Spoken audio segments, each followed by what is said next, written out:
chance to talk. Andrew Jones. I'm sorry. Andrew Jones. Tar Heel 24/7. I didn't get a chance to talk to you the other day after the blue-white game. I thought some of your comments were really interesting about your take on the play in the game and how long it'll take you guys a while to get fully comfortable. What is your gauge on the guys coming together and becoming a fully synchronized unit on the court? Because it seems like off the court you guys have everything in place there. We're all extremely talented players, so I feel like it takes just some time to mesh everybody to understand their role and what it takes to win. So I definitely believe it'll take time, and during the season I feel like it'll happen more quickly since we're able to play against competition and other teams.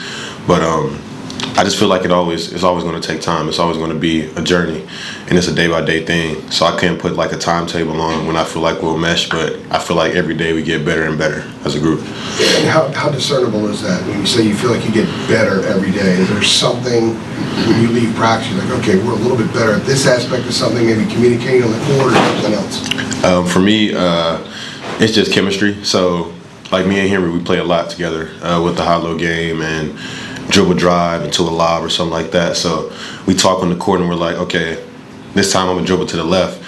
Next time the big steps up, I'm throwing the lob. Just be ready for it. And eventually, during games we'll play later this year, that's gonna happen. And throughout practices, we've gotten better at it. Like when I first did it, he didn't know it and he didn't expect it because he didn't know I could pass the ball as well as I can. But now that we're able to talk and communicate, it's able to happen more often and not result in a turnover. Jeremiah Holloway with Inside Carolina. I actually wanted to ask you a little bit about that, about the passing. A couple of your teammates said that they didn't realize the passer that you were, before they started playing with you. Is that something for you that you feel like you kind of always had a natural feel for, as far as just being able to kind of distribute and play make brothers? For sure. I played a lot of sports that required throwing. Growing up, I played baseball. I was a shortstop. I played pitcher. I played first, and then football, I played quarterback. So giving the ball and distributing has always been a part of what I've done in my entire life. I always feel like I've been a capable and good passer, but I feel like the more I've learned, the more I've been able to understand basketball, not just who's guarding me, but who's around me. It's been easier for me to make good decisions. And then to go off that a little bit, kind of thinking about that being part of your skill set, you kind of feel in your mind, I know obviously basketball is a lot different now, people consider it positionless, but do you feel like your game kind of falls into a certain position, like you feel like you're more of a forward, more of a wing guy? Like how do you kind of see how your game slots in? I feel like basketball is kind of positionless at this point, and especially the way I'm used in our system. I don't want to say I'm a 4 or a 3 because I feel like I do so much. I feel like in whatever case needed to be, I'm going to be able to do what it takes. If I'm needed to just rebound the basketball, that's what I'll do. But I think I pass the ball just like a guard. I think I rebound like a 4 or 5. And I think I'm athletic as a 3, a 2 or a 1. So I don't understand the putting people in positions. I just feel like, you just play what's needed to happen. And basketball to me is a sport that's not predictable. It's not like football where if you're running back, this is all you're doing. I get a rebound and I push like a guard would. So it's hard to box myself in. Caleb, Brendan Marks from The Athletic. You mentioned your relationship with Henry on the offensive side. Defensively, a lot of potential there. What has that fit been like? And overall, how would you assess the way this team's defense is coming along? Hubert's best season has been when he had a top 10 defense. I feel like our defense is coming along a lot. Coach Sully has pushed me to be the best defender in the country. I feel like whenever someone talks about me, that's the first thing they talk about is my defense, and I accept it and I like it. It's a translatable skill, and but I feel like our defense is definitely coming along. We have great guard defenders.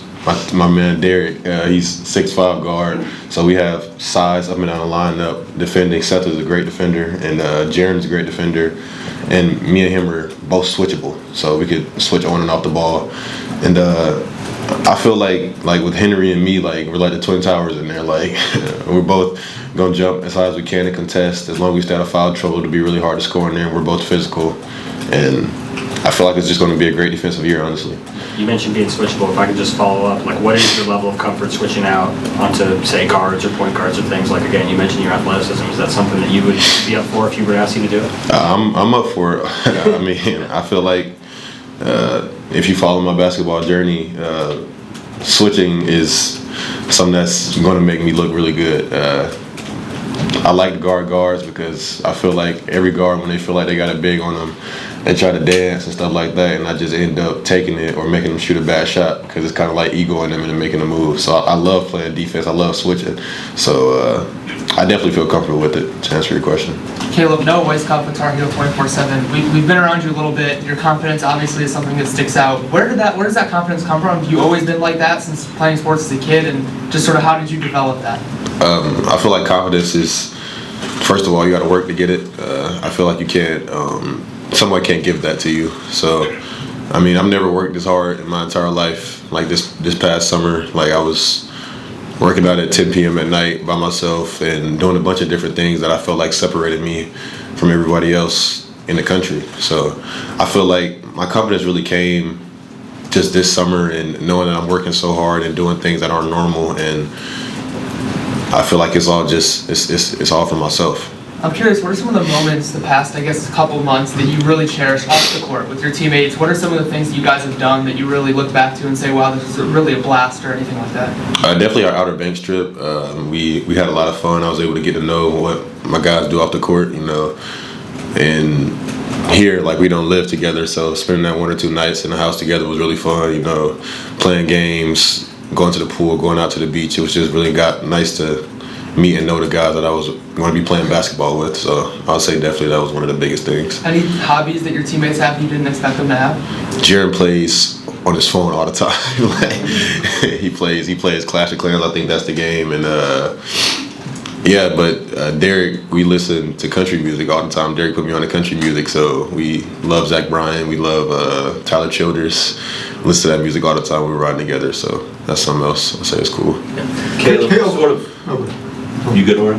Adam Smith with Inside Carolina, sort of along those lines, like, how do you sort of balance, I mean, you seem like a fun guy, tons of personality, like, how do you balance that side of it with the work, like you're talking about, like at 10 p.m.? Like, I think Derek told us that you guys were in here at like 6, 7 in the morning before orientation, getting shots up. Like, I mean, I think people see the character that you are, but what's the work side of it that people maybe don't see right now?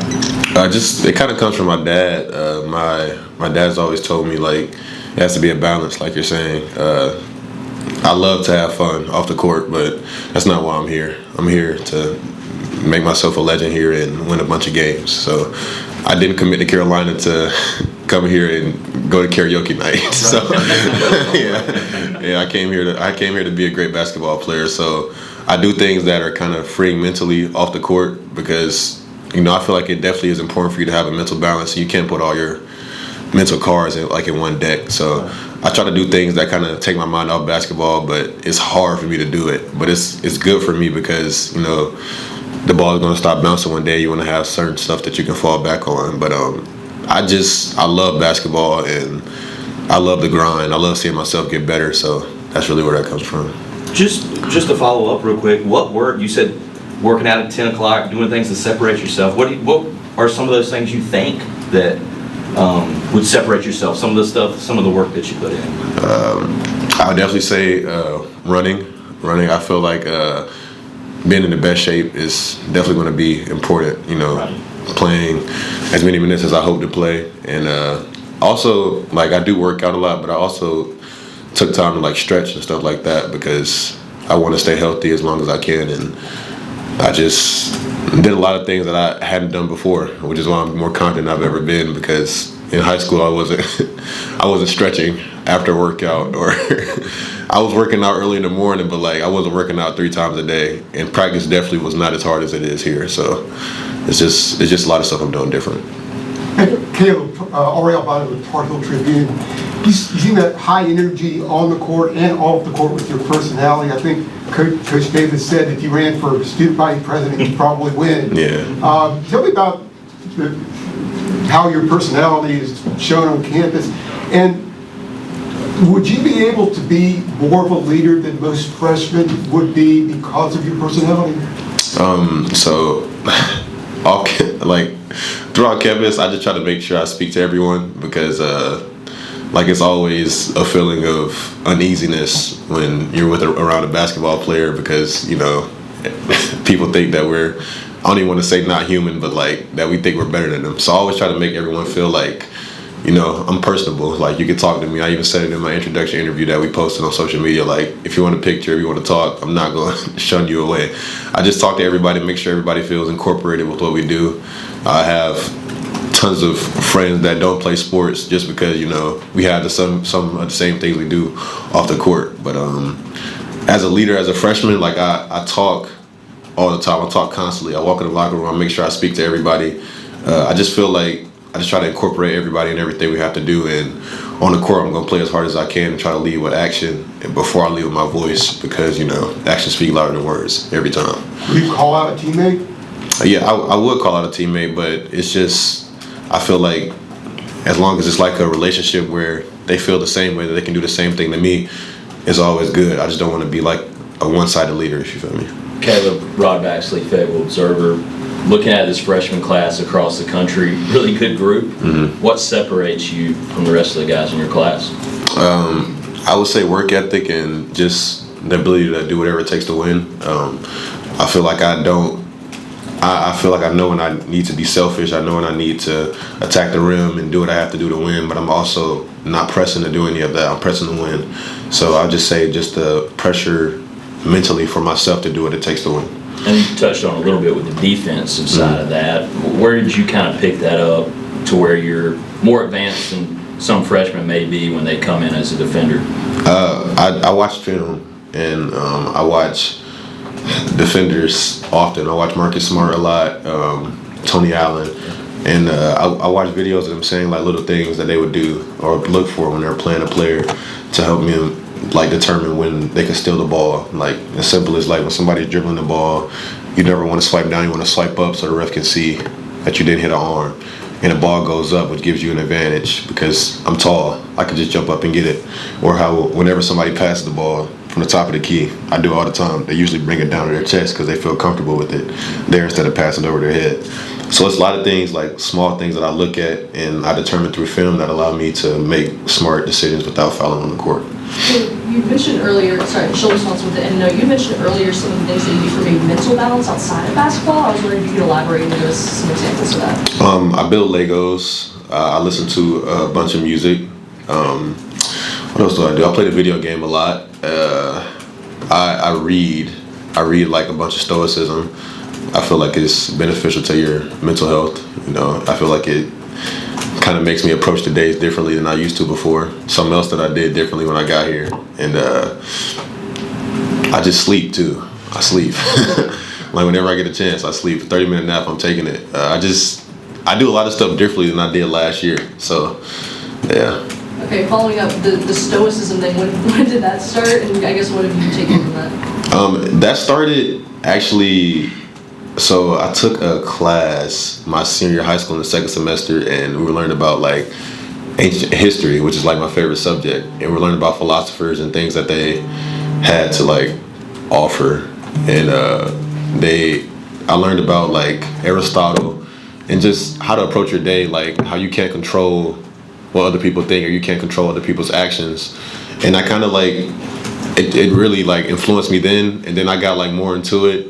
And I would learn stuff about like how to interact with people, how to make people feel incorporated with each other, like incorporated with you and stuff like that. So it's just a lot of stuff I learned from it. And I read a book called The Daily Stoic every day before I leave. It's like a quote every morning. It's great. What was the quote this morning? I don't remember actually. I don't remember. It's been like a busy day. It's been a busy day. We'll be putting these in the game notes. Yeah. You should. Hey Caleb, Grant Sasser editorials on SI. You know, Henry mentioned a lot about how Sean May has helped him with offensive rebounding. What ways has Sean helped you kind of develop your game on the offensive glass and also the defensive side of the glass? Offensively, like he's done a lot for me because this isn't like my first time in my life in a long time where I've been like had to do something specifically. Like my job every time down the court is to do a specific thing. So he's helped me a lot with my post game, like just making easy, simple moves, like just shooting a jump hook instead of trying to body someone down or muscle someone to preserve your legs. And then just teach me how to run and seal, just like simple things that you feel like you should or would know at this age, but just teaching me like small nuances of the game. Yeah, and also because I know you mentioned you wanted to be a legendary, and you're learning from a legend.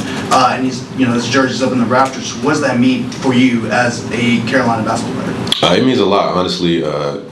Coach, he's believed in me. He was one of the lead guys when I was being recruited, so it definitely means a lot. And I feel like he's pushing me every day to be better. And we talk after every practice. We watch film together, so it means a lot to be pushed by a legend because I know he did some legendary things when he was here. Caleb, what stands out when you play with this guard group? I would say shooting, honestly. Like, everybody can shoot, like, up and down the lineup. I feel like, it's going to allow for so much spacing, and I'm going to dunk on somebody. So that's what I like about it. Got time for about two more, Adam, and then one. I'm sure this won't be the last time we have Caleb in here. Sort of along the lines that Grant was asking about, Caleb. I mean, you're so mobile for your size, the length, the hops. Like, you're kind of a different kind of big. Mm-hmm. Is there anyone that maybe Coach May or anybody is showing you from Carolina's past that they think you could emulate, or is there not somebody, at your size? I don't know, like a Tyler Zeller or a Isaiah Hicks, or I don't know. Like, is there anybody like that? No, they haven't told me anybody like from Carolina's past that they've seen that's kind of like similar to me. We watch film, but it's always just personalized to me. I watch a lot of NBA and professional players play, but I've never really seen anyone like me, really, honestly. Last one. Caleb, Michael Coe, WCHL, When Coach Davis was recruiting you to come here, what was his pitch to you, and what was the moment that kind of sealed the deal for you to come here?